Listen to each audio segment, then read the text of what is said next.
नमस्कार. महाराज हा शब्द जरी उच्चारला तरी एकच व्यक्तिमत्व नजरेसमोर येतं, जे तुमच्याही नजरेसमोर आता आलं आहे. हो, तेच छत्रपती शिवाजी महाराज. आतापर्यंत अनेक राजे महाराजे सम्राट होऊन गेले, पण महाराज हा शब्द उच्चारला की छत्रपती डोळ्यासमोर काय यावेत, हेच त्यांचं वेगळेपण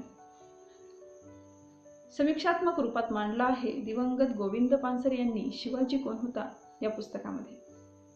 मी योगिता वागचौरे पुस्तकांवर बोलू काही या सदरामध्ये आज याच पुस्तकावर बोलणार आहे.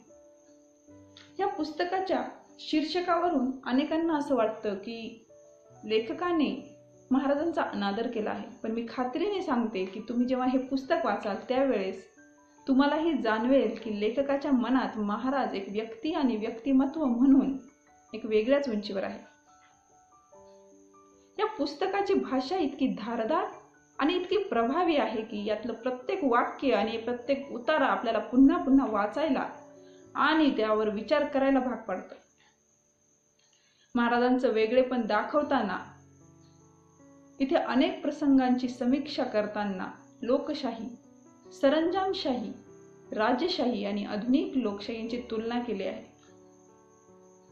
राजनीती, कूटनीती, गनिमी कावा, अर्थनीती अशा कुठल्याच गोष्टींची चर्चा या पुस्तकात नाही, प्रसंगही नाहीत. तर इथे आहे एखाद्या राजाचं सैन्य त्याच्यासाठी कधीही मरायला तयार असतं, पण ज्याच्यासाठी प्रजाही मरायला तयार होते आणि ती का होते हे तुम्हाला या पुस्तकात वाचायला मिळेल. श्रद्धा आणि आदर याचा बुरखा पांघरलेल्या खोट्या शिवभक्तांवर मांडलेली परखड मतं वाचली की आपण स्वतःलाही चाचपून पाहतो की या बुरख्याखाली आपणही नाही ना. यातलंच एक मत मी तुम्हाला सांगेन. महापुरुषांना आपण देव बनवतो, देव मानतो, देव म्हणतो. म्हणजे काय तर आपण आपली त्यांच्या विचारांवर चालण्याची, त्यांच्यासारखं वागण्याची जबाबदारी संपवतो, कारण ते तर देव आहेत, आपण त्यांच्यासारखे नाही.